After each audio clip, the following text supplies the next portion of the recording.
Assalamualaikum warahmatullahi wabarakatuh. Saya Nita Astuti Rahmawati dari kelas Farmasi B Angkatan 2020 Universitas Perjuangan. Pada kesempatan kali ini, saya akan membahas mengenai sediaan salep. Di sini ada 4 poin prinsip bentuk sediaan salep. Yang pertama, pemberian tidak boleh berbau tengik. Yang kedua, kadarnya kecuali dinyatakan lain, dan untuk salep yang mengandung obat keras atau narkotik, kadar bahan obat adalah 10%. Yang ketiga, dasar salep harus stabil, cocok, dan halus. Yang keempat, homogenitas. Jika salep dioleskan pada kepingan kaca atau bahan transparan yang lain, harus cocok, harus menunjukkan susunan yang homogen. Di sini ada definisi salep. Menurut Farmakope Indonesia edisi 3, salep adalah sediaan setengah padat yang mudah dioleskan dan digunakan sebagai obat luar. Menurut Farmakope Indonesia edisi 4, salep adalah sediaan setengah padat ditujukan untuk pemakaian topikal pada kulit atau selaput lendir. Dan salep adalah sediaan berupa massa lembek, mudah dioleskan, umumnya lembek dan mengandung obat. Digunakan sebagai obat luar untuk melindungi dan melembabkan kulit. Untuk komposisi sediaan salep ada 3. Yang pertama, zat aktif. Zat aktif adalah yang memiliki khasiat utama yang sering digunakan dalam salep adalah asam salisilat, ZNO, dan sulfur. Yang kedua ada basis. Basis atau dasar salep adalah komponen terbesar yang menentukan baik atau buruknya sediaan salep. Contohnya paslin album, paslin plapum, lanolin, dan lain-lain. Yang ketiga ada zat tambahan.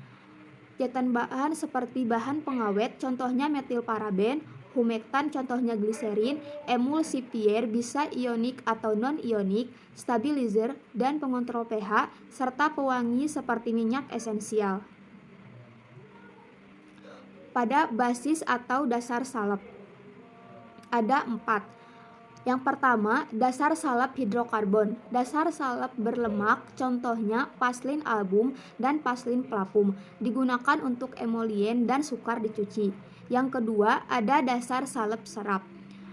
Pertama, yang bercampur dengan air membentuk emulsi air dalam minyak, contohnya parafin hidropilik dan lanolin anhidrat. Yang kedua, yaitu emulsi air dalam minyak yang dapat bercampur dengan larutan air, contohnya lanolin. Basis yang ketiga, yang dapat dicuci dengan air, sering disebut emulsi minyak dalam air atau krim.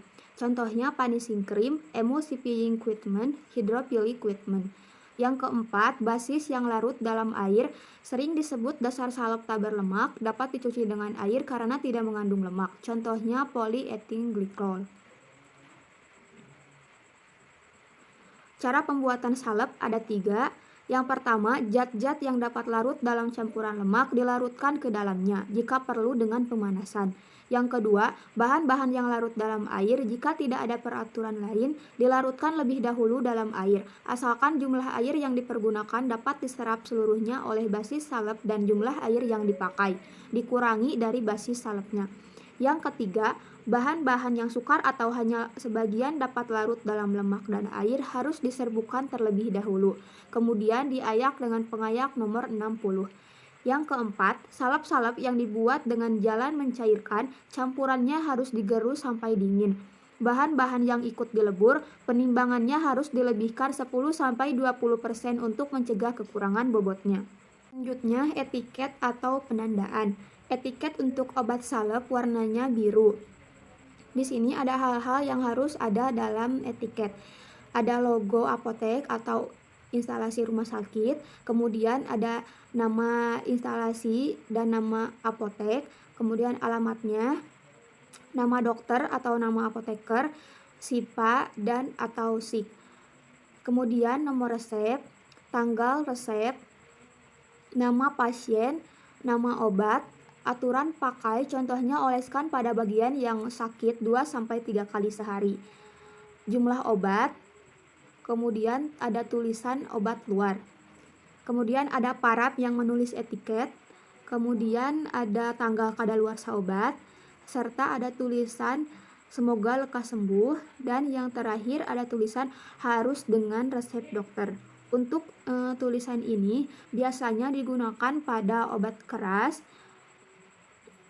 karena pada obat bebas biasanya tidak digunakan tulisan ini. Pada kemasan salep ada yang menggunakan pot salep, ada juga yang menggunakan tub.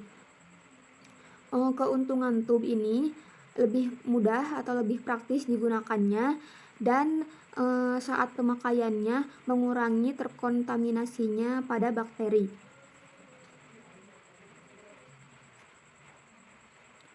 Untuk kelebihan salep ada 3, yaitu dapat diatur daya penetrasi dengan memodifikasi basisnya. Salep dengan basis lanolin mempunyai sifat yang lebih mudah dicuci dengan air dibandingkan dengan salep berminyak. Lebih sedikit mengandung air sehingga sulit ditumbuhi bakteri. Pada kekurangan salep, salep basis hidrokarbon sifatnya yang berminyak dapat meninggalkan noda pada pakaian serta sulit dicuci dengan air. Pada basis lanolin, kekurangan dari basis salep ini adalah kurang tepat bila dipakai sebagai pendukung bahan-bahan antibiotik dan bahan-bahan lain yang kurang stabil dengan adanya air. Selanjutnya, membahas mengenai sediaan krim. Ada 3 prinsip bentuk sediaan krim. Yang pertama, mengandung air tidak kurang dari 60%. Yang kedua, mudah dicuci dengan air. Dan yang ketiga, mudah melekat serta menyebar pada kulit. Di sini ada definisi krim. Menurut Pharmacopeia Indonesia edisi 4, krim adalah bentuk sediaan setengah padat, mengandung satu atau lebih bahan obat terlarut atau terdispersi dalam bahan dasar yang sesuai. Menurut Pharmacopeia Indonesia edisi 3, krim adalah sediaan setengah padat berupa emulsi mengandung air tidak kurang dari 60% dan dimasukkan untuk pemakaian luar. Ada 2 tipe krim, ada tipe air dalam minyak dan minyak dalam air. Selanjutnya, krim terdiri dari emulsi minyak dalam air atau air dalam minyak dan lebih ditujukan untuk pemakaian kosmetik. Juga digunakan untuk pemberian obat melalui rektal atau vagina. Untuk basis krim, basisnya ada 3. Yang pertama, pasa minyak. Contohnya oleum sesami, parafin liquid, dan asam stearat. Untuk pasa air, contohnya aquades, trietanolamin, dan gliserin. Untuk pasa pengemulsi, contohnya emulgid dan cetasem. Pada komposisi sediaan krim juga ada 3. Yang pertama, zat aktif. Zat aktif adalah zat utama yang berkhasiat. Contohnya ada hidrokortison asetat, kloramfenikol, dan asam salisilat. Untuk zat tambahan, sebagai bahan penunjang yang berguna untuk meningkatkan estetika dan stabilitas krim, seperti bahan pengawet, contohnya metilparaben, antioksidan, contohnya alkyl galat dan BHA, pewarna, pewangi, serta pengontrol pH. Yang ketiga, basis krim. Basis atau dasar adalah komponen terbesar yang menentukan keberhasilan sediaan krim. Ada 3 basis, yaitu pasa minyak, air, dan pengemulsi. Selanjutnya, cara pembuatan krim.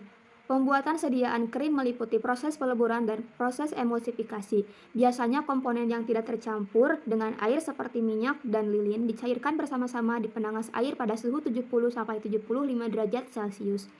Sementara itu, semua larutan berair yang tahan panas, komponen yang larut dalam air dipanaskan pada suhu yang sama dengan komponen lemak. Kemudian larutan berair secara perlahan-lahan ditambahkan ke dalam campuran lemak yang cair dan diaduk secara konstan. Temperatur dipertahankan selama 5-10 menit untuk mencegah kristalisasi dari lilin atau lemak. Selanjutnya, campuran perlahan-lahan didinginkan dengan pengadukan yang terus-menerus sampai campuran mengental. Bila larutan berair tidak sama temperaturnya dengan leburan lemak, maka beberapa lilin akan menjadi padat sehingga terjadi pemisahan antara fase lemak dengan fase cair. Untuk etiket dan kemasan pada krim, penjelasannya sama dengan salep. Sekian yang bisa saya sampaikan. Mohon maaf apabila ada perkataan yang salah dan informasi yang kurang tepat. Terima kasih. Wassalamualaikum warahmatullahi wabarakatuh.